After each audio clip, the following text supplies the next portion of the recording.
মারা যাওয়ার আগে আমাদের সকল সহায় সম্পত্তি তোমার নামে লিখে দিয়ে গেছে।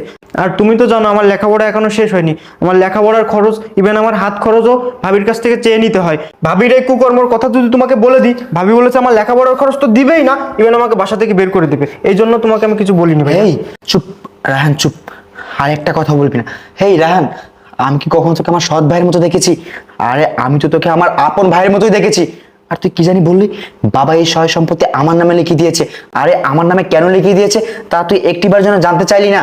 আরে বাবা যখন আমার নামে সবকিছু লিখে দিয়েছে না, তখন তুই অনেক ছোট ছিলি। আর আমাকে যখন বাবা লিখে দিয়েছে, মরার আগে বলে গেছে যে তোর অর্ধেক সম্পত্তি তোকে বুঝিয়ে দিতে। আজকে যদি বাবা আমার নামে সব সম্পত্তি না লিখে দিত, তাহলে হয়তো বা এই সম্পত্তি অন্য কেউ দখল করে নিত।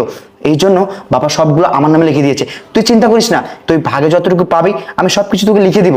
আচ্ছা ভাইয়া, তুমি এসব বাদ দাও। তুমি কি জানো ভাবি যে ছেলেটার সাথে সম্পর্ক করতো, সেই ছেলেটা এখন আমাদের রুমে আছে। তাছাড়া ভাইয়া আমি ভাবিকে বারবার নিষেধ করেছি